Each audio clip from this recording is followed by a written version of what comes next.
Bueno, como decía antes, muchas gracias a todos y al equipo de la biblioteca por invitarme en este día, que es justamente el día en el que se celebra la festividad del Santo San Francisco de Asís, y a nivel mundial es el Día de los Animales. Es decir, coincide una cosa por otra y nos vamos a dar cuenta de por qué, evidentemente.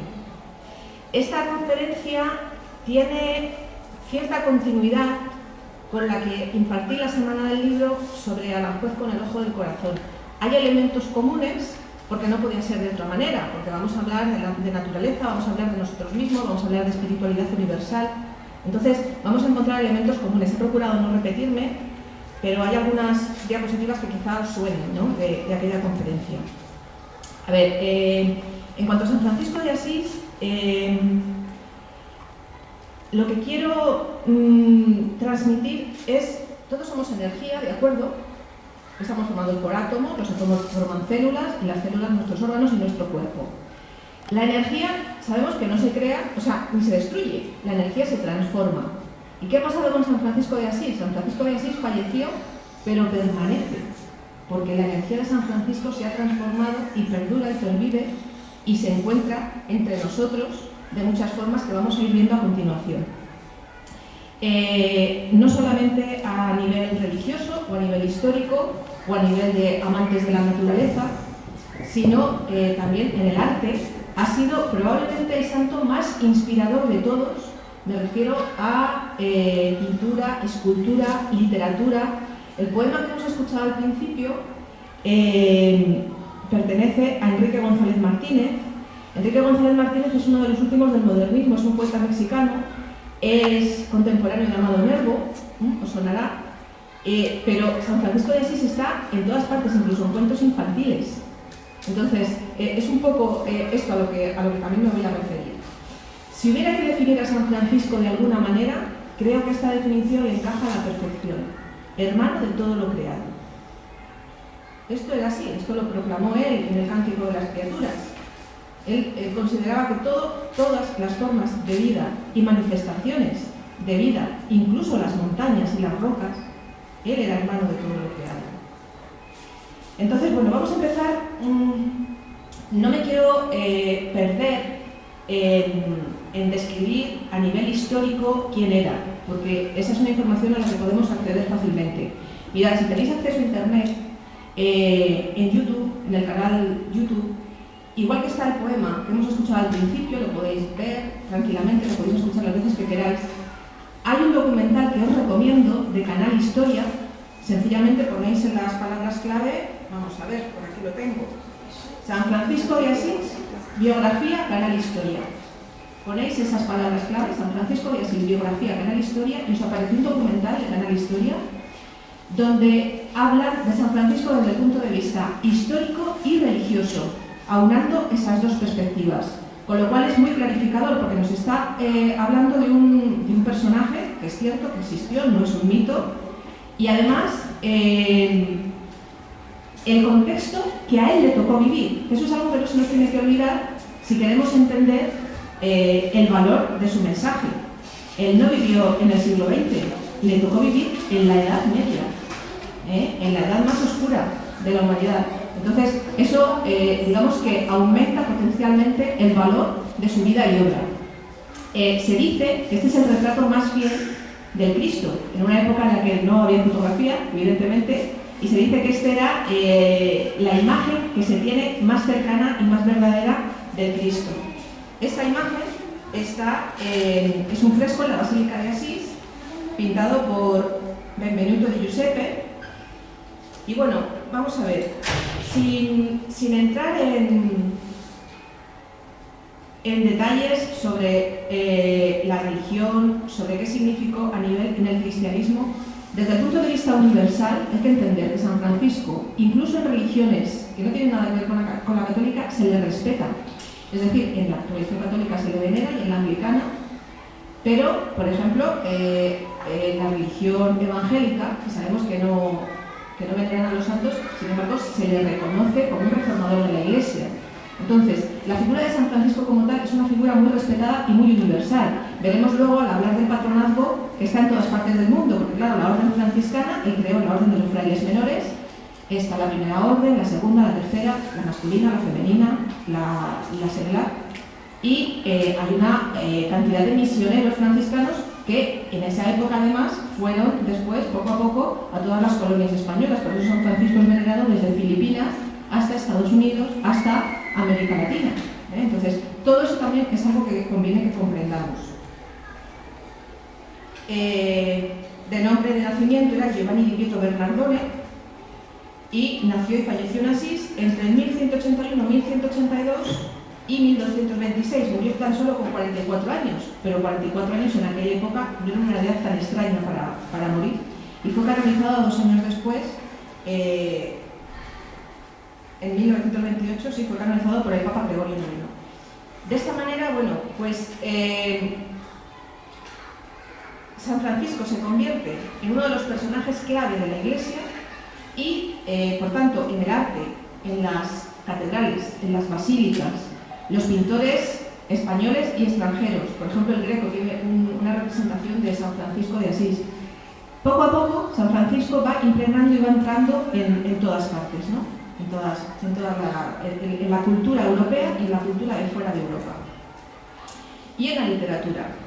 Y San Francisco marcó muchísimo a muchos autores, pero concretamente a uno de mis favoritos, que es Germán Gess. San Francisco de Asís, este libro no estaba traducido al castellano y lo tradujeron pues, a raíz de proclamarse el Papa, de tomar el nombre de Francisco, de Francesco, ¿no? Entonces empezó a aumentar el interés por la figura del santo a raíz del nuevo Papa y este libro en 2013 se tradujo al español. Llega a mis manos y yo me encuentro básicamente lo mismo que encontré en las florecillas de San Francisco, pero redactado de una manera muchísimo más dulce, muchísimo, vamos, como a mí me gusta, porque Germán Gess da gusto leerle. Tenemos algunos fragmentos a continuación. Este es Germán Gess, el que está al lado del autor, el Premio Nobel de Literatura de 1946, no lo olvidemos. Y entonces, bueno, pues a partir de ahí surgió también esa inspiración de decir, bueno, pues vamos a hablar de San Francisco en público. Porque San Francisco era un gran comunicador, tú no estoy a la altura, vamos. San Francisco era un hombre que tenía una descendencia, era un privilegiado de su época, con una educación privilegiada para su época, porque era de familia acomodada, su madre era francesa, él había estado en Francia, y tenía una imagen bastante... se sentía muy atraído por los trovadores. De manera que él, a la hora de predicar, no era el típico de la época de predicar infundiendo el miedo al pecado. No, él predicaba mediante la alegría. Es decir, su mensaje era positivo, su mensaje era sobre la contemplación de la belleza, de la creación, y además era una persona que era capaz de dejar a la gente con la boca abierta. Lo mismo si era gente humilde, gente muy pobre, gente que no tenía ninguna idea de nada, lo mismo nobles, lo mismo el clero. De hecho, él había estado hasta en el ejército, o sea que él sabía relacionarse con todo el mundo, tenía ese don de gentes. Esto está extraído del libro de Germán Gess. Dice, al elegir este camino de vida, redescubrió una y otra vez la esencia y la ley de la existencia humana, mediante un regreso a las fuentes primigenias y puras de toda fuerza y de toda vida, confiriéndole al misterio de la creación nuevo valor y encarecimiento, e interpretándolo desde una intuición sagrada. Es decir, él de alguna manera captó una esencia que se estaba perdiendo a la hora de transmitir el mensaje cristiano de la época, lo captó y supo devolvérselo a la humanidad. Entonces, realmente es una persona que marcó muchísimo la historia. Como patrón, pues además de ser patrón de los animales, del medio ambiente, el Papa Juan Pablo II le proclamó como patrón de la ecología, de los ecologistas.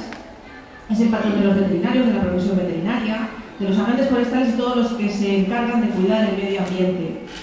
Por supuesto, de todas las asociaciones de protección animal, también de los belenistas, porque San Francisco de Asís, unos años antes de fallecer, fue el que estructuró cómo tenía que ser el Belén, el que puso las figuras animales, el que puso realmente a la Virgen, a San José con el niño en el pesebre. Realmente fue San Francisco el que hizo el primer Belén, ¿no? Entonces él es el patrón de los belenistas, de los comerciantes de los gremios relacionados con los tejidos, porque su padre era un comerciante textil, realmente.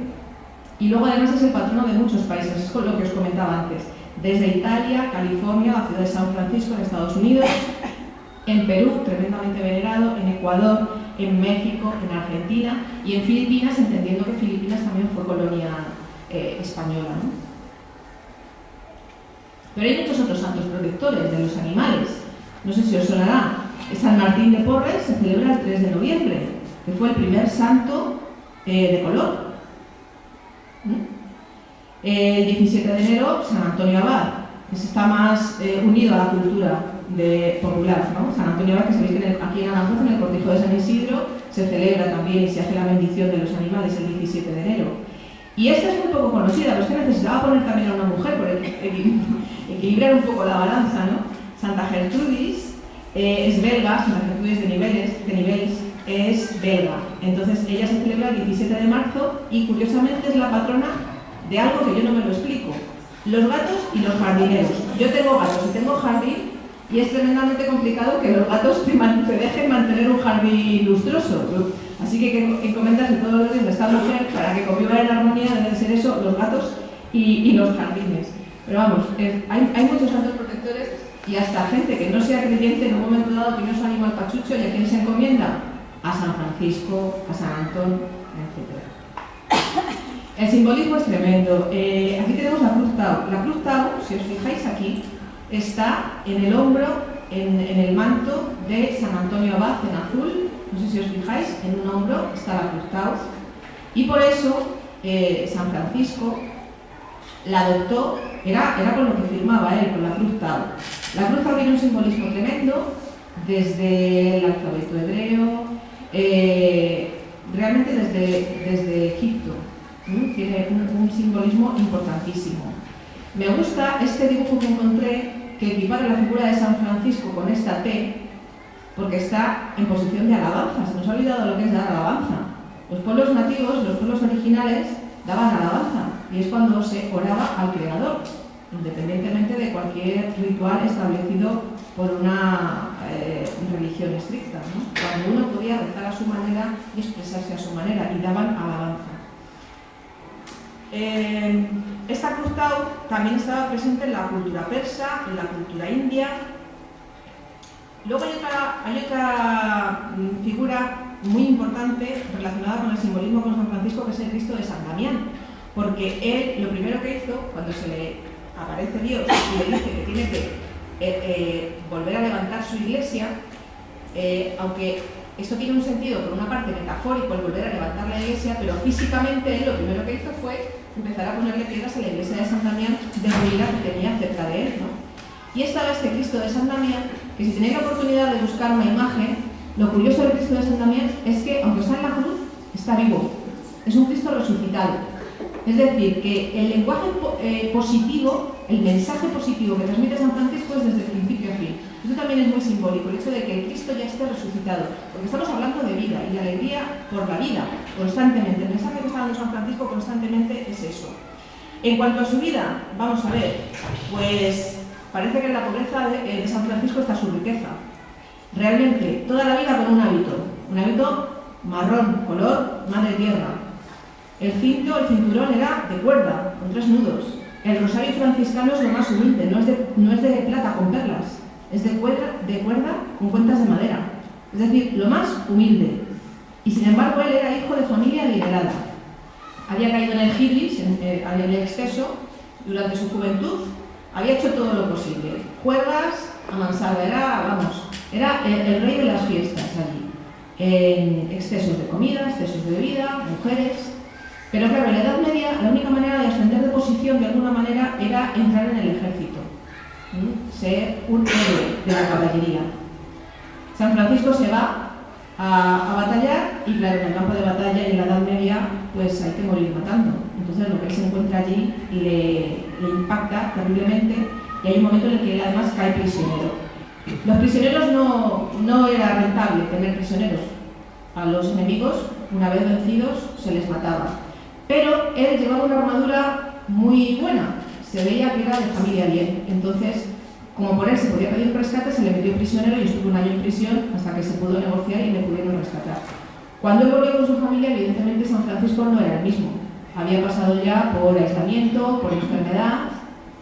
y desde un punto de vista psicológico se puede decir que había atravesado la noche oscura del alma. Entonces San Francisco parece ser que estaba en una especie de estado depresivo, sin saber muy bien cuál era ya su lugar en el mundo. Hasta que en una ocasión se encuentra un leproso, le besa las heridas y empieza a tener unas, digamos, percepciones como de transformación de su propia vida, de a qué quería dedicarse él. Y dentro del simbolismo de su vida, hay un momento en el que muere y vuelve a nacer. Es muy simbólico. Cuando ya el padre dice, este se le ha ido la olla y es mi único heredero, y yo le voy a dejar toda mi herencia, y le lleva a juicio, y lo que hace él es desnudarse por completo, se queda completamente desnudo, no quiere esas vestiduras caras, se queda desnudo y dice, tú ya no eres mi padre, yo renuncio a ti, mi único padre es Dios. Es decir, se libera por completo, se desliga de lo material, de lo emocional, de los lazos que tenía con su familia. Me imagino que para los padres, para su madre tuvo que ser un palo tremendo. Entonces, él realmente muere y vuelve a nacer. Y a partir de ese momento ya es Francesco. Entonces, esto, si lo equiparamos con el camino del héroe, que lo veremos más adelante, verdaderamente es un camino que lo hemos visto después en literatura, en cine, psicológicamente es el viaje del héroe, de principio a fin. Lo que yo propongo, por eso digo que no solamente ver a San Francisco desde un punto de vista religioso ni histórico, sino desde un punto de vista de la espiritualidad universal. En esa conferencia, en la Semana del Libro, yo hablaba de cómo abrir el ojo del corazón. Es decir, vamos a abrirnos de miras y vamos a contemplar la figura de San Francisco y lo que representa desde una perspectiva mucho más amplia. La sabiduría perenne, la Sofía Perennis. Hay un libro que os recomiendo del maestro Fritjof Swan que se titula Las perlas del peregrino. Las perlas del peregrino lo podéis encontrar también en internet. Él escribió El ojo del corazón. Y lo que hace la escuela tradicionalista del siglo XX es hablarnos, transmitirnos el valor del arquetipo como una forma esencial. Esto viene desde Platón, desde la reminiscencia de Platón. No estamos hablando del arquetipo psicológico, de la psicología analítica de Jung. Esto es mucho más amplio. Estamos hablando de personas que, posteriormente vino también Mircea Eliade, pero bueno, tanto René Guénon, Martin Lins, son personas que han estudiado las religiones de todo el mundo y han ido buscando la esencia de todas las religiones, y lo que se da cuenta es de que toda la esencia en todas las religiones coincide y nos la han vuelto a presentar. ¿Y qué viene a decirnos? Esta frase que la pongo siempre y que es de los Fragen, de una serie infantil de televisión: todos somos parte de un todo y el todo es parte de nosotros. Esta es una verdad, digamos, universal y que se puede aplicar a cualquier escenario, a cualquier cultura, a cualquier momento vital. Entonces, de lo que estamos hablando es de abrir el ojo del corazón. ¿Por qué? Porque San Francisco tenía el ojo del corazón abierto. O sea, no nos estamos viendo del tema en absoluto. Martin Lins, que es otro peregrinista, decía: a través del ojo del corazón, cerrado el hombre caído. El hombre caído se refiere a la caída de la mente, a la mente dormida. Es posible tomar un resplandor de luz, y esto es la fe. Pero de todas formas, los modos de vida hacen que se acumule una cubierta como el óxido sobre el corazón, de manera que no pueda sentir el origen divino. En este caso, Martín Lins habla del mensaje de Alá, porque está hablando del sufí, pero lo que no lo daría si habláramos del mensaje de Dios. Es decir, parece que nos vamos haciendo una cubierta a base de falsas creencias, a base de quedarnos en lo limitado y no ir más allá de lo limitado, y eso nos impide abrir el ojo del corazón. En las culturas de los pueblos originales, por ejemplo, os doy esta frase que está tal cual del libro El ojo del corazón de Fritjof Swan, es de un anciano Simpson Lama que además era ciego. Y él decía: soy ciego y no veo las cosas de este mundo, pero cuando la luz viene de lo alto, ilumina mi corazón y puedo ver, pues el ojo de mi corazón, sean teísta, ve todas las cosas. Y esto es lo más importante: el corazón es el santuario en cuyo centro se encuentra un pequeño espacio en el que habita el Gran Espíritu, y esto es el ojo. El ojo del Gran Espíritu, o de Dios, como lo queramos llamar, por medio del cual Él ve toda cosa y por medio del cual lo vemos. San Francisco era capaz de ver a Dios en cualquier manifestación, y por tanto reconocía como sus hermanos, y ellos se comunicaban con él a ese mismo nivel, como vamos a ver más adelante cuando hablemos de cómo hablaba con los pájaros, etc. Entonces, ¿de qué hablamos en la sabiduría perenne? Del alma uno. Luego se le ponen otros nombres, pero hay una energía vital esencial de la que no podemos escapar porque pertenecemos a ella, Y todo, absolutamente todo, en el mundo visible nos está recordando que hay en el mundo invisible. Y todo es una manifestación de la creación. A ver, estoy dando entonces. Ahora, San Pablo decía, el mundo es un sistema de cosas invisibles, visiblemente manifestadas. Vemos cosas que nos recuerdan realmente dónde está la esencia del ser humano. Y una vez que hablamos del ojo del corazón, lo vamos a ver. Vamos a ver más adelante. No os preocupéis, ahora mismo no os ubicáis en lo que estoy hablando. Vayamos a lo que es el símbolo o el mito. O si alguien quiere tomar la figura de San Francisco como si fuera un ejemplo de vida, ¿no? Un camino de vida. Vamos a tomar ese símbolo. Lo ponemos en el centro. Nos está representando algo. Nos está recordando algo. Si decimos San Francisco y hacemos una tormenta de ideas en una pizarra, cada uno puede decir una cosa. Uno puede decir humildad, otro puede decir animales, otro puede decir predicar el evangelio. Pueden aparecer muchas cosas y todas pueden ser verdad. Todas pertenecen a lo mismo. A esa verdad universal, a esa energía espiritual que lo contiene todo. Pero sobre todo, no hace falta haberlo visto en ningún libro, ni haberlo estudiado, ni que nos lo haya encontrado. Es algo que sale de nosotros, porque, como explico aquí, hay una memoria individual, nuestro pasado, pero luego hay una memoria colectiva. Hay un grupo de ideas, que Platón hablaba de la reminiscencia. Si nosotros ya estábamos en el mundo de las ideas y nos hemos ido de ahí, la reminiscencia sería volver a ese mundo y recordarlo. Entonces, hay cantidad de gestos y cantidad de cosas que hizo San Francisco, como por ejemplo amasar al lobo, que luego veremos, que nos recuerdan realmente cuál es el poder del alma humana. Porque la dimensión espiritual del alma la tenemos todos. Eso San Francisco lo sabía muy bien. Sabía que también los animales tenían una dimensión espiritual, alma, y los vegetales. Tenemos, por supuesto, nosotros la dimensión mental, la de pensar, la emocional, la de sentir, la energía, que os he dicho antes, y la física, el cuerpo que vemos. Si nos quedamos solo en el cuerpo que vemos, no estamos llegando al centro que contiene todo, que es ese corazón que está unido, y se ha demostrado científicamente que hay neuronas que conectan el corazón con el cerebro, porque el corazón tiene sus propias neuronas. El corazón contiene un sistema nervioso independiente que es desarrollado con más de 40.000 neuronas, se dice pronto, neurotransmisores, proteínas, células de apoyo. Annie Marquier, matemática e investigadora de la conciencia. Esto no es una persona cualquiera, ¿de acuerdo? Y si en el corazón hay 40.000 neuronas, pues hay 1 millón de neuronas en la retina. O sea, daos cuenta que poco a poco, y todavía en el siglo XXI, nos estamos empezando a enterar, luego hablaré de las neuronas vegetales y de dónde están, de hacia dónde llega la belleza y hacia dónde llega la capacidad el poder de la vida. San Francisco tenía muy clara cuál era la belleza. La belleza, como decía Platón, la belleza era la verdad, el bien, la armonía. La belleza con mayúsculas, como algo superior. Para él la belleza estaba en todo porque todo emanaba del Creador. Luego, entonces él tenía un concepto superior. Khalil Gibran, la belleza es una luz en el corazón. O sea, realmente todo esto perfectamente nos cuadra con lo que después se nos ha ido transmitiendo, por ejemplo en las florecillas o por ejemplo en el libro que os he recomendado de Germán Hesse sobre San Francisco.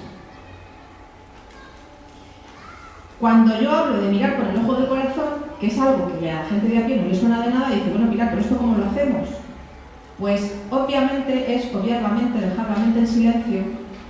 Eso es muy importante, procurar hacerlo en silencio o sin hacerle caso al diálogo. La atención, prestarla en los detalles. Por ejemplo, imaginad ahora mismo hacer el ejercicio de que estéis entrando en el jardín y en ese momento estáis escuchando los pájaros y estáis viendo los árboles y estáis poniendo atención a cómo son las cortezas de los árboles. Hay gente que no se fija en las cortezas de los árboles, las estructuras.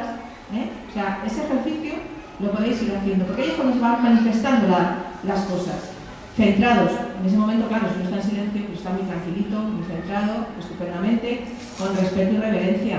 Cuando uno entra en el jardín, los anfitriones son los que viven allí siempre, todo el año, los árboles, los que están allí, los animales. Nosotros somos los invitados, con respeto. San Francisco se colocaba a similar nivel, él no se entendía como superior. Es como Cristo cuando hablaba con los niños, o sea, es que no, es que son formas de vida. ¿De acuerdo? Con humildad. sin ansia, es decir, con paciencia. Si sentimos que no se nos revela nada, pues probablemente porque tengamos un bloqueo, porque todavía nos falta camino por andar. Siguiendo el ritmo natural, la luz y la sombra, un día pasamos por delante de un árbol, vemos una cosa, al día siguiente no la vemos porque pasamos en lugar de las 4 de la tarde a las 10 de la mañana. Entonces no estamos viendo lo mismo, no estamos viendo lo mismo en primavera que en otoño. No estamos viendo lo mismo si nosotros dentro no estamos bien de ánimo que si sí estamos bien de ánimo. Ahora viene el otoño, que ya empieza la introspección, el invierno, luego primavera más extroversión, el verano totalmente extroversión, entonces también el carácter, somos barómetros, también nuestro carácter va en función. Con agradecimiento, el dar alabanza también significa dar las gracias. Entonces con agradecimiento, pero fundamentalmente con la mirada del niño. San Francisco, lo veremos más adelante, era sabio y niño. Y voy a hablar de otra cosa que también es muy posible que os sorprenda. Las 4 señas del chamán se llama el cuádruple sendero. Esto es un concepto también que viene de la cultura de los nativos de Norteamérica. Desde las 4 señas del chamán voy a explicar el valor del mensaje de San Francisco de Asís. O sea, ¿los indios de América no van a hablar de San Francisco? Pues vais a ver que sí, encaja perfectamente. Porque estamos hablando del viaje del héroe. San Francisco da una imagen del héroe muy distinta a la que se conoce, pero realmente es lo mismo. El héroe es el que libera la doncella, es el que salva el alma, y San Francisco era un salvador de almas. Era el místico más cercano a la figura de Cristo, y realmente la que se dedicó fue a salvar almas mediante su labor, ¿no? Entonces, de lo que se trata con el viaje del héroe es de hacer ese camino personal en el que uno ya despierta, se transforma y se da cuenta de qué cosas sí le merecen la pena en la vida y de qué cosas no merecen la pena en la vida. Y de por qué cosas sí merece la pena luchar y seguir adelante y qué otras cosas es conveniente ir dejándolas por el camino, pero elaboradas, no nada de cargas y nada de lastres, sino que cada uno, poquito a poco, va elaborando su camino personal. Y en ese camino pues hay muchas batallas. A Ulises tuvieron que atarle al poste porque si no el canto de las sirenas se llevaba para todas partes. Es decir, hay momentos de duda, de flaqueza, hay muchos momentos. Y me imagino que San Francisco los tendría como cualquiera. Esta señora, fallecida en 2014, es Ángeles Arrién. Ángeles Arrién es una antropóloga americana, pero de raíces vascas. Fue profesora en la Escuela de Psicología Transpersonal de Palo Alto, en California.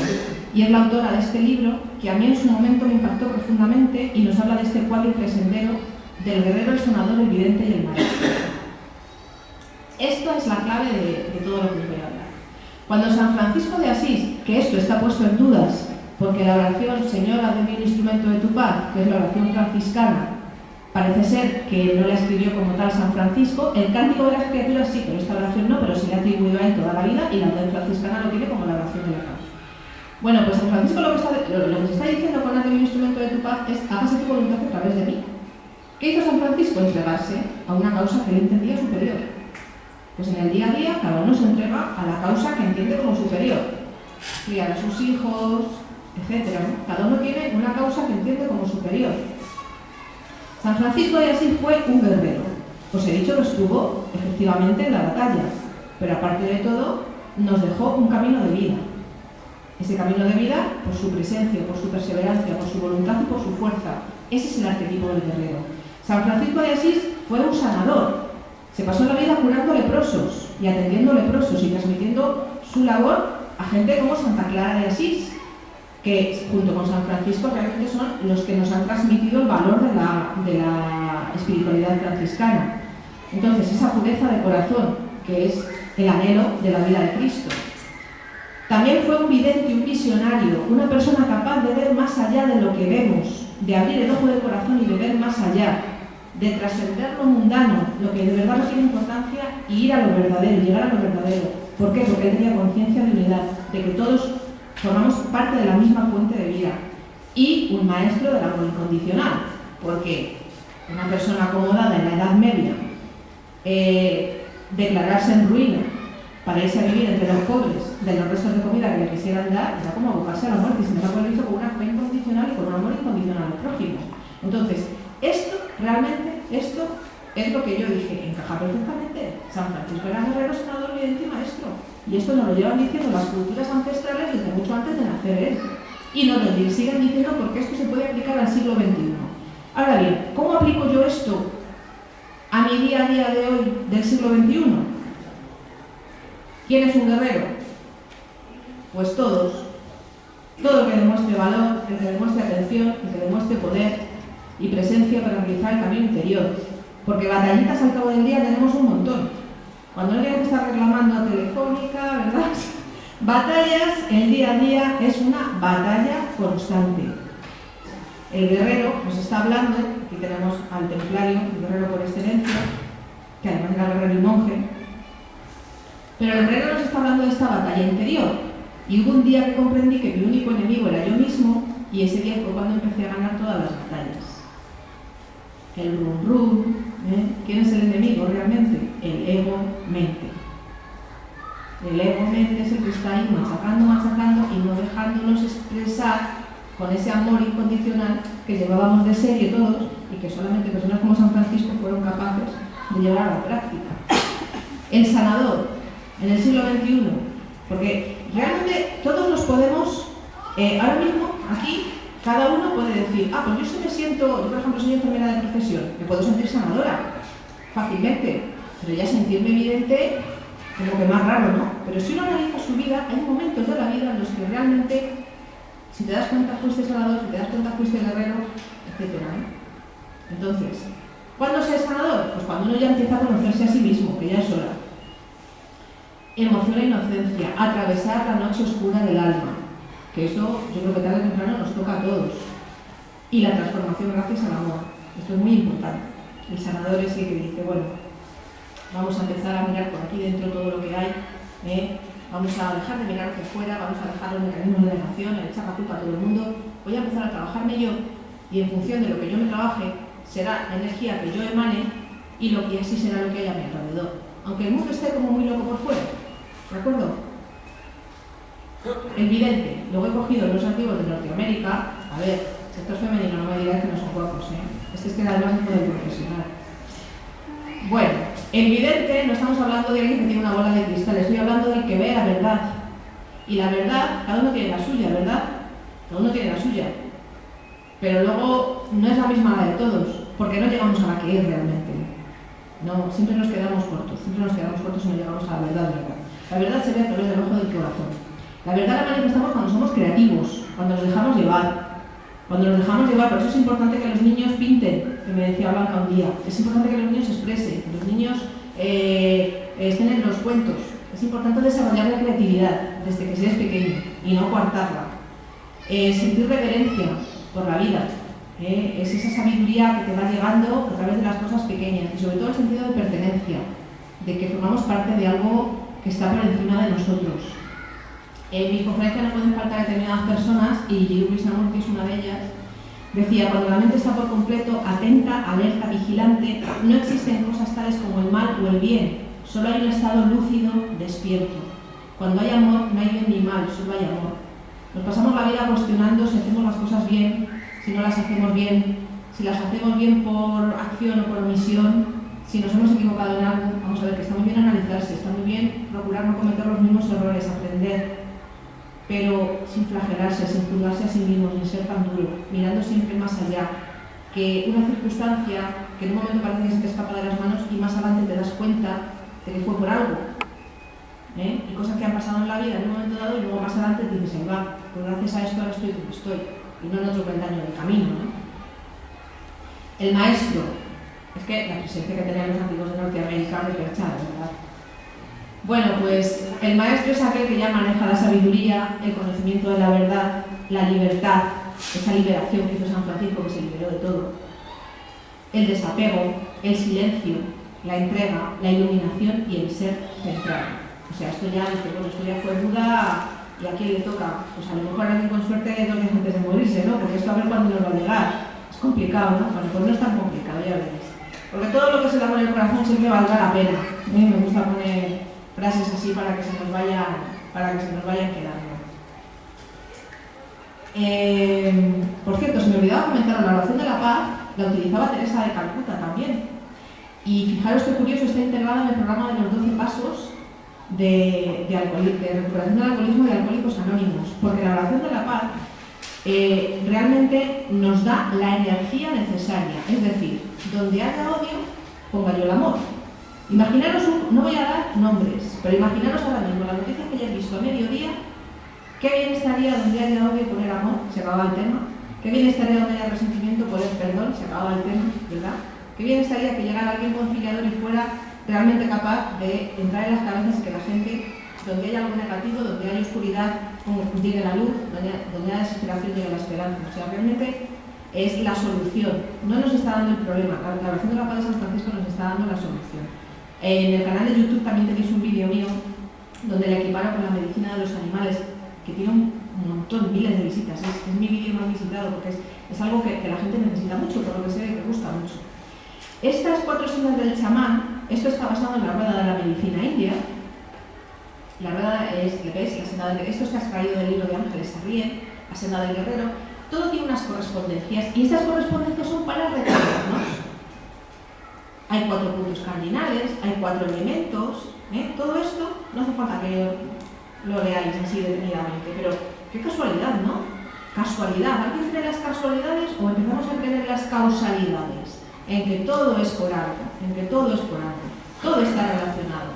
Pensar con el elemento aire, sentir con el elemento agua, lo físico con la tierra, la energía con el fuego. Esto es desde los ancestros.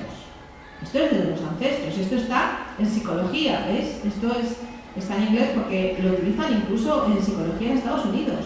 Sabiduría, el wisdom, la emoción, el poder, la visión, el guerrero, el senador, el vicente y el maestro. Hay incluso en escuelas programas que se basan en la rueda de la medicina para solucionar conflictos.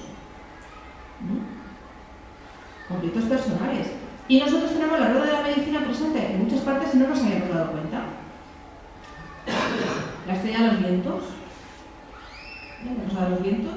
Cuando uno se dirige hacia un punto y está ahí el norte, el sur, el este, el oeste, todos los puntos cardinales.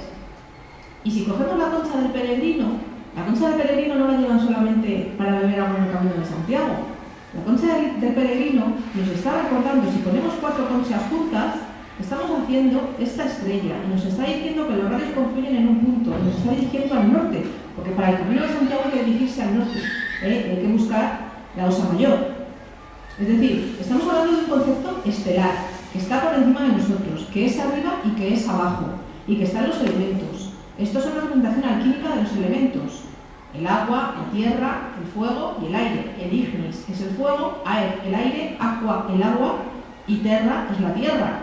Y los elementos en esta representación alquímica confluyen en el sello de Salomón. Estamos hablando de una sabiduría que está por encima de nosotros, insisto.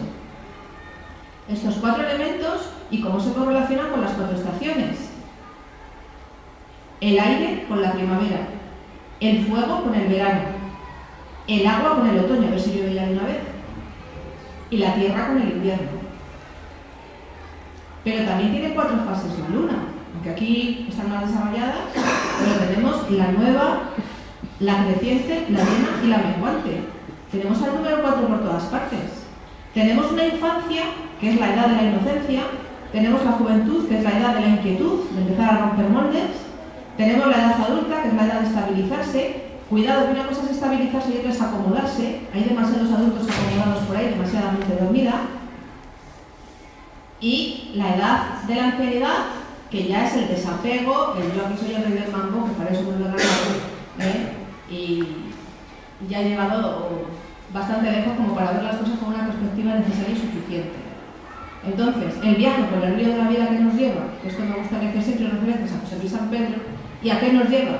Nos lleva a retornar. El viaje del camino del corazón, que si os dais cuenta estaba en el título de la conferencia. En ese cuádruple sendero también hay correlaciones con animales. Yo que he estudiado el simbolismo animal, llevo estudiándolo, pues no sé, como 20 años, y estos animales se correlacionan, el ratón con la infancia, el oso con la juventud, el búfalo con la edad adulta y el águila ya es cuando se asciende, ¿de acuerdo? Entonces, hay correlaciones constantes con el ojo del corazón. Veremos a estas aves más adelante. Y en el centro, el león es la fuerza del corazón. Es un animal más relacionado con esa fuerza de la energía vital de lo que es el órgano, que bombea la sangre. en Crónicas de Narnia. ¿No? ¿No os acordáis? También tiene 4 etapas la metamorfosis. No es casualidad que haya un huevo que es un potencial, que haya una oruga en el plano físico se arrastra, una crisálida que parece que no está haciendo nada y justamente ahí está cambiando hasta su ADN y eso está comprobado científicamente, y llegamos al estado adulto en el que un animal que se arrastraba empieza a volar. Eso es una transformación, eso es una evolución. El potencial, el descenso, la caída de la mente nos está representando lo mismo, la introspección necesaria para solucionar el conflicto y la ascensión. Porque de hecho San Francisco tuvo que hacer ese camino, tuvo que caer para volver a elevarse. Y otro animal que hace la metamorfosis y que se equipara con el hombre, probablemente un poco por su anatomía, es la rana. Si os dais cuenta, en cuanto a las extremidades, muchas veces se equipara con el ser humano. Otro que no puede faltar en mis charlas que es Rudolf Steiner, antroposofía, y nos hablaba de 4 estadios. Estos son el cuento de los músicos de Bremen. El cuerpo físico, que es el asno, el que todo lo soporta, el cuerpo etérico, que es el perro, el alma, que es el gato, y el yo superior, que viene a ser el gallo, que aquí proclama yo soy. Entonces, el 4 está en todas partes. El 4 está en el Feng Shui. O sea, estamos hablando no solamente de Europa, no solamente de cultura occidental, estamos hablando de Oriente. Y estamos hablando de 4 virtudes. Estamos hablando de la templanza, de la fortaleza, de la paciencia y de la justicia. Esto es fundamental también,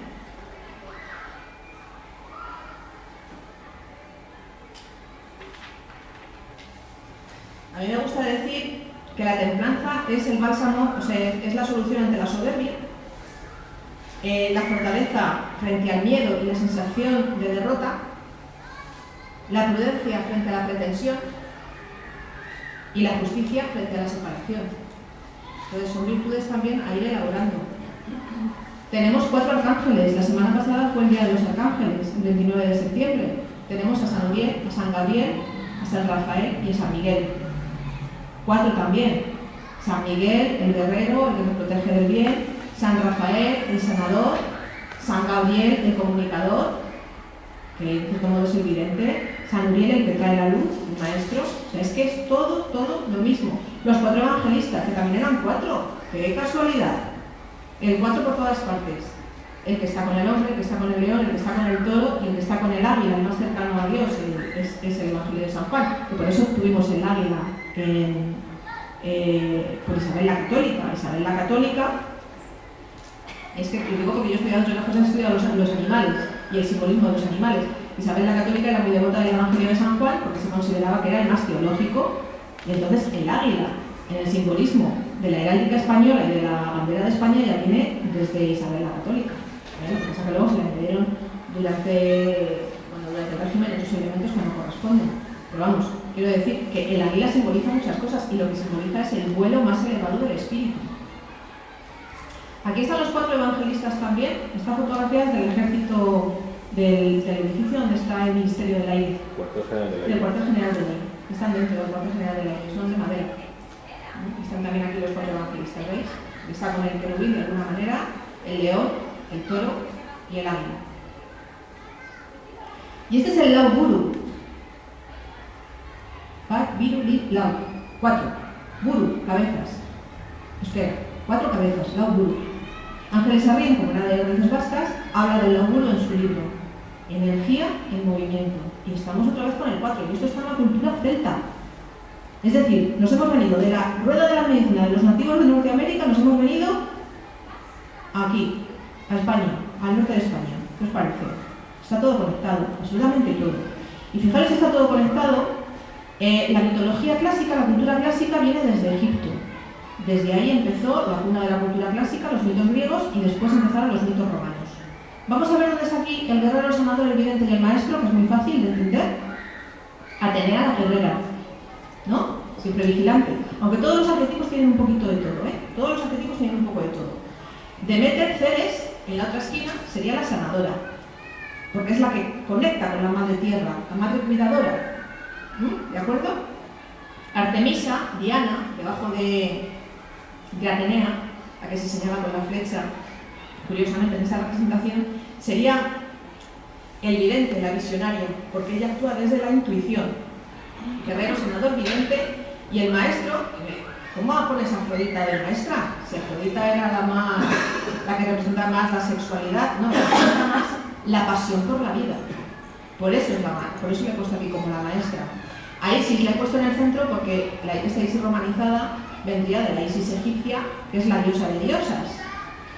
Y abajo, bueno, Selene y Endymion, que como nos están hablando del amor, pues también los pongo siempre. ¿Qué vamos a hacer? Y en cuanto a los varones, a los dioses masculinos, pues también tenemos al guerrero, como no, Hércules, el héroe, ¿de acuerdo? El sanador, ¿por qué he puesto a Mercurio? Porque Mercurio tiene el caduceo, que es la vara en equilibrio. Si tuviéramos todos la vara en equilibrio, tendríamos una salud perfecta, porque el caduceo es el sistema nervioso central, el simpático, el parasimpático y la energía de todos los chakras y de todos los órganos y sistemas. Un caduceo en equilibrio es una persona que no tiene ningún achaque. Entonces, claro, se nos va un poco el caduceo a todos por todas partes. Narciso no es el vidente, precisamente es el antividente.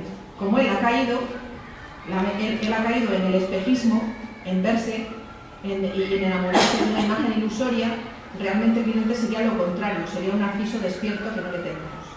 Y Apolo es el dios de la sabiduría, sería el maestro. En el centro me gusta siempre poner un nexo de unión y ahí he puesto el ojo de la providencia, el ojo que todo lo ve, el delta Illuminati que tenemos en la fachada posterior del palacio, que se refiere al ojo de Horus, relacionado con el ojo de Ra, la omnisciencia, la capacidad de ver todo. Y el 4 sigue apareciendo, y el guerrero, el espárrago, y el sanador, el corazón, el fresón, y el vidente, ¿qué tiene que ver una cachofa con el vidente? Pues para que veamos, porque se abre y es capaz de, ¿veis? Esa en la flor, como es morado el color del chakra corona, para los que sepáis un poco el tema de chakras, hinduismo y demás. Y luego el maestro, he puesto el tomate de Aranjuez porque me parece que es un fruto esencial, que nunca se habla de Aranjuez, fresones, espárragos, bueno, y el tomate, ¿qué pasa? Porque el tomate de Aranjuez, que es el que contiene muchas semillas.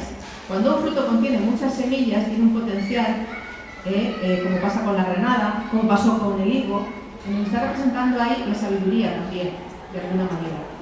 En el centro he puesto la manzana porque según como la cortemos, vemos un corazón o vemos una estrella de 5 puntas. Y la estrella de 5 puntas es el Vitruvian que representa al ser humano. Estoy hablando de simbolismo puro y duro, Está todo muy relacionado. Y el 4 está en todas partes. Y el guerrero, el sanador, el vidente y el maestro están en la baraja francesa. Y están en la baraja española.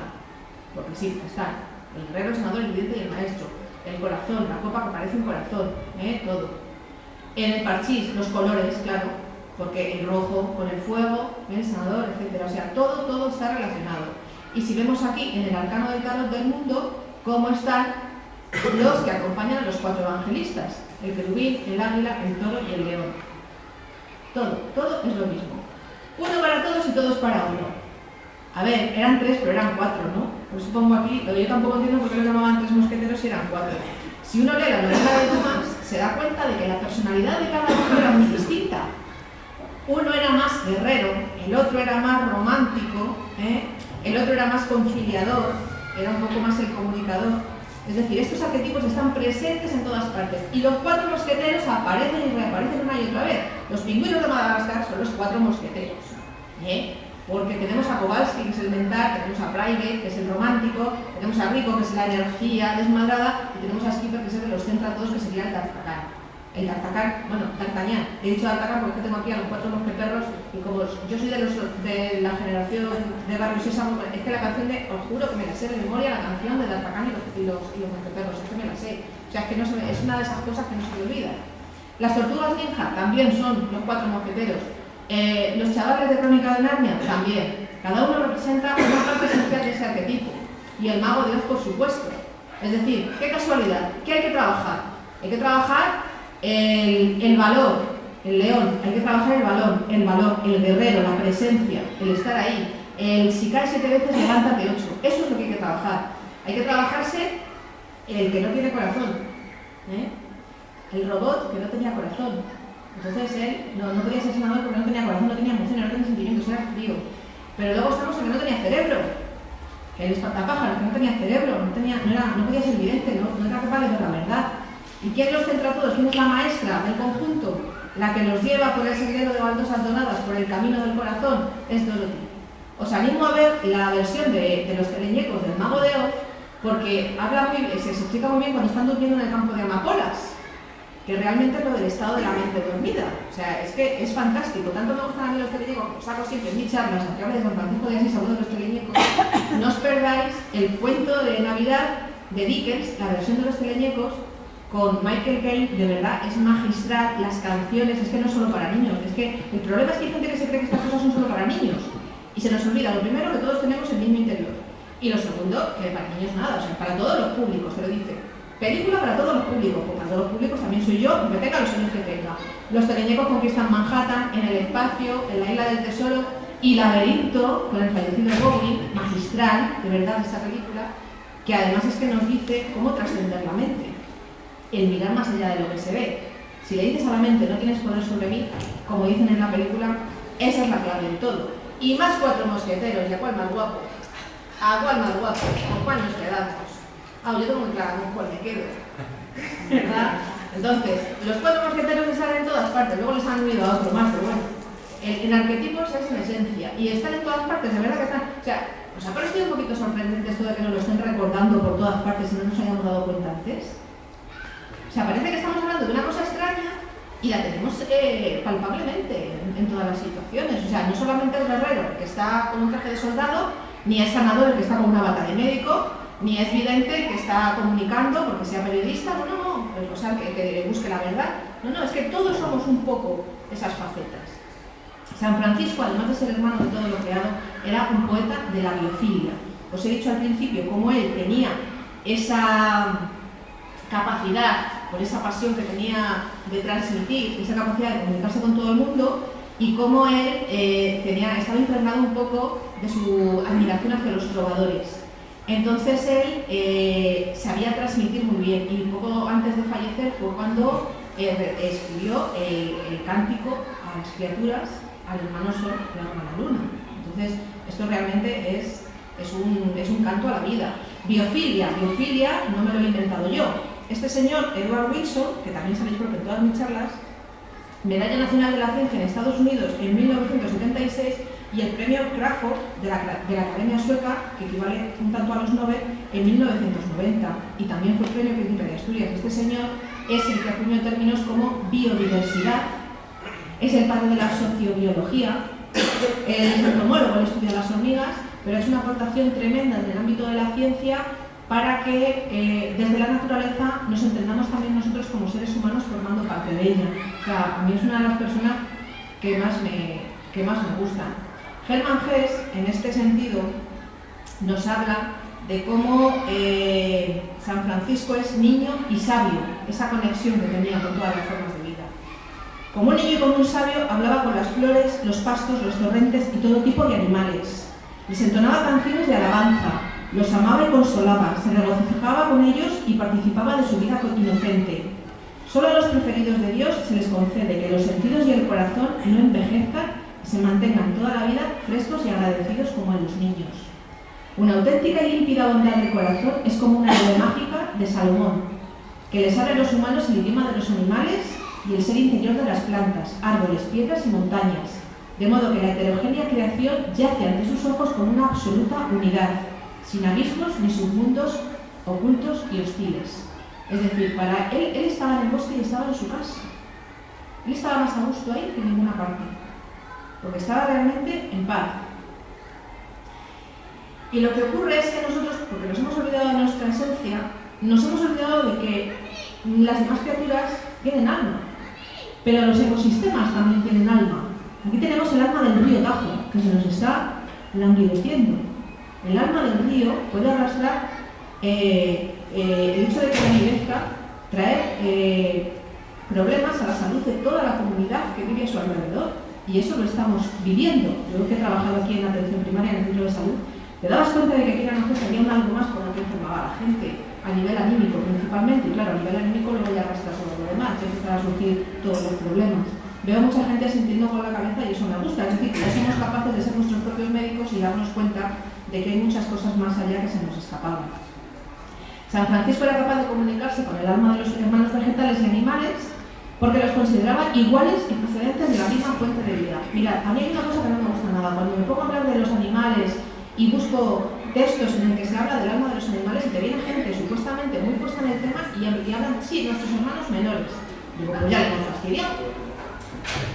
Es que esto es como el chiste ese del racismo, que se subían al autobús y las personas de color iban al final y los blancos delante. Y un día ya están hartos los de color y dicen, a partir de hoy vamos a ser todos azules. Y dicen los blancos, vale, pero los azul marino atrás, los azul claro los sentamos delante.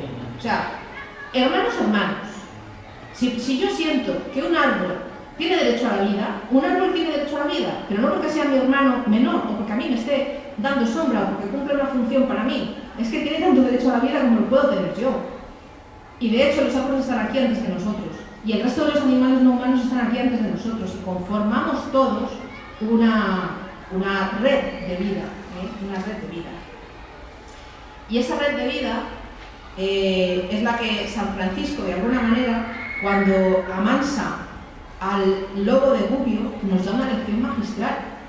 Porque claro, en psicología cuando se habla de la parte animal, se habla de la parte que hay que dominar, de la fiera, del animal, de la bestia.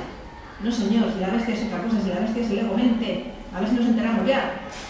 El lobo se amansa, amansa el ego mente, cuesta muchísimo más trabajo. Esto es de Mircea Eliade, esta frase de su libro Mitos, Sueños y Misterios. Dice, San Francisco de Asís hace lo mismo que hicieron los padres del desierto antes que él. La amistad con las fieras y el dominio espontáneo sobre los animales son los signos manifiestos de la recuperación de una situación paradisíaca. Aunque el cristianismo esté dominado por la nostalgia del paraíso, de la edad de oro, del tiempo original, únicamente los místicos obtienen en parte la restauración paradisíaca, amistad con los animales, ascensión al cielo y reencuentro con Dios. Esto que explica Mircea Eliade, que es uno de los grandes estudiosos de las religiones del mundo, es fundamental. Cuando yo hablaba de Aranjuez con el ojo del corazón, yo os hablaba de que se pretendía en los jardines plasmar el paraíso perdido para bálsamo del espíritu humano. Realmente es que necesitamos eso, necesitamos volver al paraíso. Y por eso nos rodeamos de animales, para sentirnos más cerca del cielo.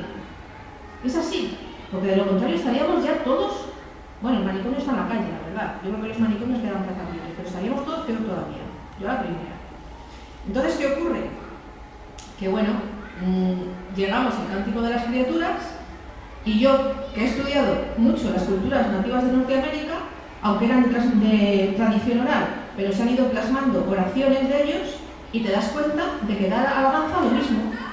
Al sol, a la madre tierra, a las montañas, a los hermanos animales, a los cuatro elementos, al fuego, al agua, al aire, a la tierra. Y dices, pero bueno, un señor que no ha conocido a este otro señor, que no han vivido ni siquiera en la misma época y nos están hablando de lo mismo y lo peor, se nos había olvidado. Eso es lo más trágico de la historia.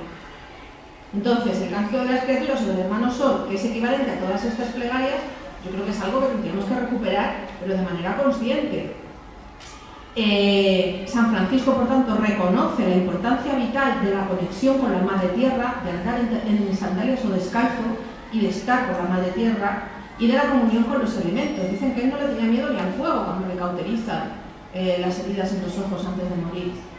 O sea, es que son elementos, son situaciones que están presentes en nosotros mismos. Nosotros tenemos también agua, también tenemos materia, es decir, nosotros también vivimos gracias al aire.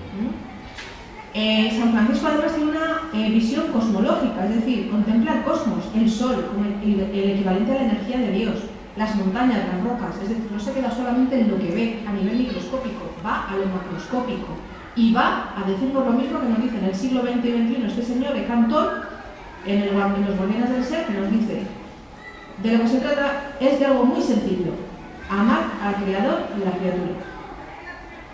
Maravillarse delante de la naturaleza es imbuirse de ese sentimiento.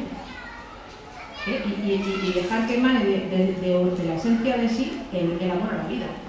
Otro que no puede faltar en mis charlas, el Premio Nobel de la Paz 1952, el doctor Albert Schweitzer, que habla de la ética. Y esto mismo lo hace San Francisco. La ética consiste en que yo experimente la necesidad de practicar la misma reverencia por la vida hacia toda voluntad de vivir que hacia la mía misma. Un respeto máximo a las criaturas. Porque tiene alma el agua también. Y lo ha demostrado Masaru Emoto. Es decir, estamos hablando ya de cosas importantes. Estamos hablando de que Stefano Mancuso y Alexandra Viola han demostrado que hay neuronas en las raíces de las plantas. Por eso he puesto estos libros.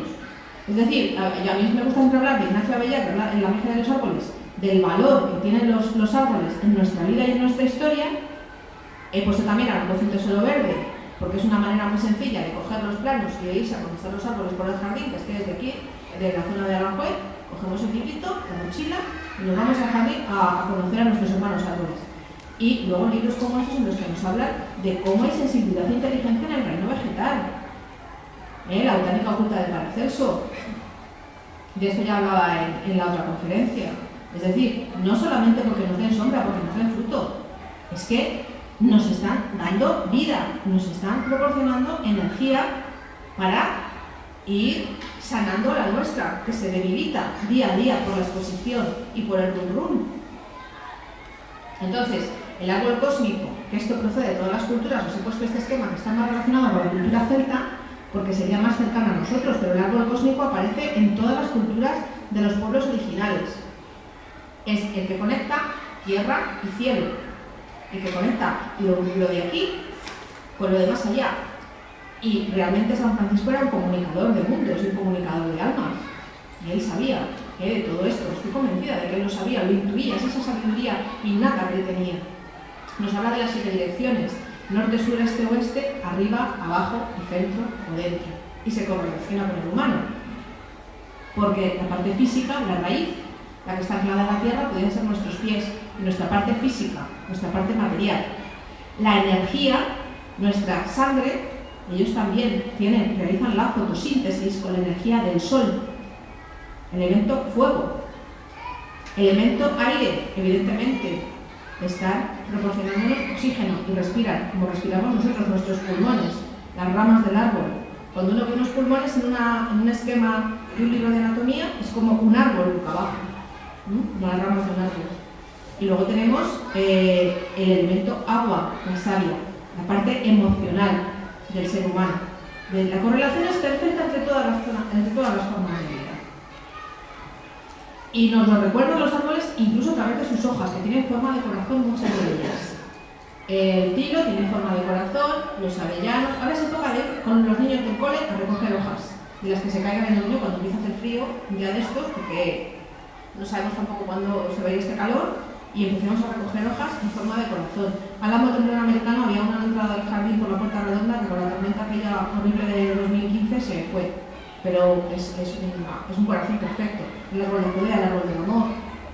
Y esta la puse también porque son estos términos también los explica Mircea Eliade en cuanto a las apariciones marianas y demás. Pero bueno, es que es muy curioso que tú veas una ardillita roja por el jardín cerca de un pino rojo, porque sabes que está buscando piñones, que es de lo que come, y te acercas y ves la corteza y dices, ahí va. Pero si en la corteza hay un dibujo que es exactamente como la patita de la ardilla que está por aquí. Energía manifestada, inteligencia vegetal e inteligencia animal, conexión vital. No estamos hablando de tonterías, es que en las cortezas de los árboles se ven ojos, se ven caras, se ven figuras. En las nubes lo vemos. Esto lo explicaba Carl Jung. Nosotros tenemos esa necesidad de identificar formas en las nubes. Y las primeras formas que nos vienen a la mente siempre van a ser, curiosamente, animales. Siempre. O sea, vamos a ver una oveja, vamos a ver un perrito, vamos a ver... Siempre son formas animales. En este libro, esto es un ojo de gato. Esta foto la hice yo también de otra corteza de otro árbol. Y es un ojo de gato. Y claro, yo que estoy muy de gatos, entonces, ¿para qué me iba a encontrar un ojo de pez? Me tenía que encontrar un ojo de gato. En este libro de Raquel Cachafeiro Gil se describen caras de árboles, plantas y arbustos, también la editorial antroposófica, y uno ve duendes y ve extraterrestres y ve cositas así en las yemas. Pero sobre todo,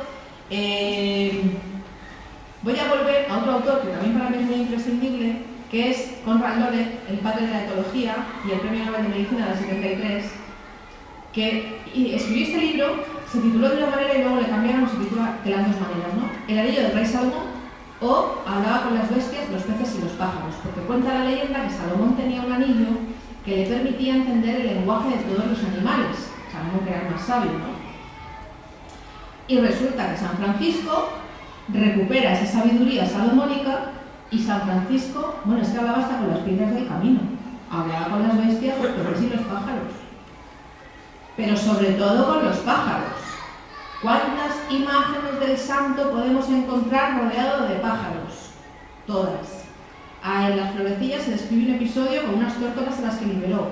Y qué casualidad, la tórtola, la paloma, es el símbolo de la paz. El mensaje positivo de San Francisco, siempre positivo.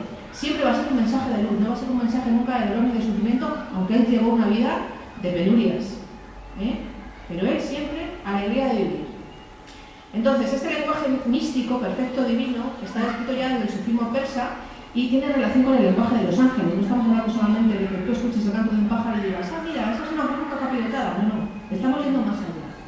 En la máxima expresión, que San Francisco fuera conocedor del lenguaje de los pájaros, le sitúa al nivel de Salomón.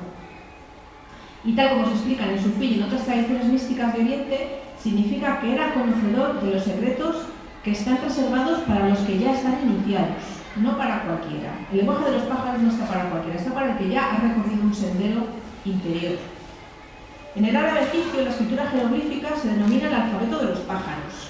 Tot, el ibis, el dios de la escritura, el inventor de las palabras y del lenguaje articulado, es también Hermes Trismegisto, el 3 veces grande, que es también Mercurio, el senador de la vara del caduceo.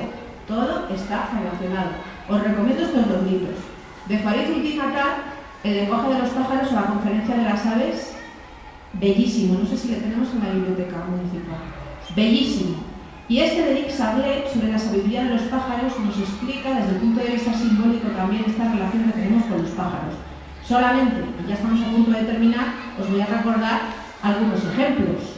Que antes habéis visto un corazón, el ojo del corazón. Para volver a recordar lo mismo y que no se nos olvide, el cisne, el transmutador de las sombras en luz, nos recuerda el cuento del patito feo. El patito feo es el hombre que necesita trascenderse a sí mismo y volverse un ser de luz, en lugar de una criatura gris, como es al principio. Necesita ser un ser de luz.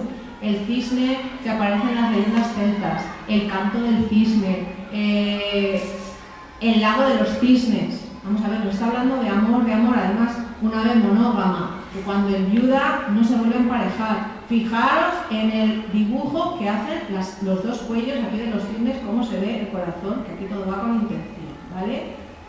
Otro animal importante, el pavo real, que también lo tenemos por los jardines, nos habla del ojo que mira la verdad, el sanador, el corazón, el vidente, el ojo del corazón, la perfección arquetípica, la rueda de la medicina, ese abanico, esos radios que confluyen en un punto, ese todo, somos partes de un todo. La lechuza, a ver, quien no vea un corazón que me lo diga, este sí que está bien claro, ¿no? El ojo del corazón puro, Cristo, es el corazón puro de San Francisco también, es ver por más allá de las sombras, cuando uno está en la oscuridad más absoluta y, de alguna manera, si aparece la luz, es porque se mantiene la fe. De lo contrario, la oscuridad sería absoluta y para siempre. Me gusta también esta frase que figura en mi libro, de Flores de Bach en animales. Como nos referimos también al papel importantísimo que lleva San Francisco a la protección animal, porque desgraciadamente en el siglo XXI se siguen viviendo situaciones bárbaras que se cometen contra los animales, me parece muy importante recordar esto que dijo San Francisco. No herir a nuestros humildes hermanos, los animales, es nuestro primer deber hacia ellos, no herir. Pero detenerse aquí no es suficiente. Nosotros tenemos una misión más elevada, serles de servicio a ellos siempre que lo requieran.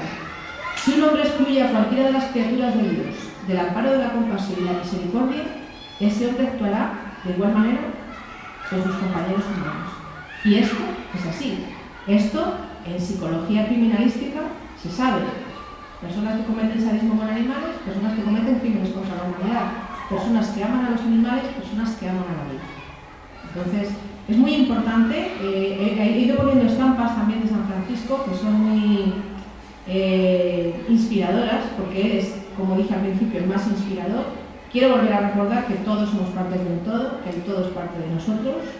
Eso es algo que a mí personalmente no se me olvida, que todo está relacionado con todo, que hemos hablado de San Francisco y hemos hablado de muchas cosas que nos le ponen delante constantemente, porque San Francisco es hoy 4 de octubre, pero San Francisco son los 365 días del año. Él y cualquier causa, cuando en el calendario se establece el Día de los Animales o el Día de tal enfermedad, es para concienciar. ¿Por qué? Porque hace falta. Porque seguimos dormidos mirando hacia otro lado. Ese es el problema. En mi libro también figura al inicio esta plegaria, que me gusta muchísimo, que es la antigua despedida de los peregrinos y que hace referencia a todos los elementos. Que la tierra se vaya haciendo camino ante tus pasos, que el viento sople siempre a tus espaldas, que el sol brille cálido sobre tu cara, que la lluvia caiga suavemente sobre tus campos, y hasta tanto volvamos a encontrarnos, que Dios te guarde en la paz de sus manos. Esto es un poco lo que yo hago, porque dice, bueno, y esta mujer no tiene que hablar de San Francisco, yo vengo a hablar de animales, vengo a hablar del vínculo, vengo a hablar de la conexión entre todas las formas de vida. Vengo a hablar de humanos y de no humanos, y vengo a hablar de corazón y vengo a hablar de todo lo mismo. Entonces esto es un poco a lo que yo me dedico, a una labor de divulgación sin ánimo de lucro, y este es mi libro, y todas las cosas que hago, colaboraciones en Aranjuez, etc. Y tengo un canal de vídeo en YouTube, Animales del Alma, donde esperamos también subir esta conferencia. Y no queda más que volver a daros a todos las gracias por haber estado aquí compartiendo este espacio. Muchísimas gracias.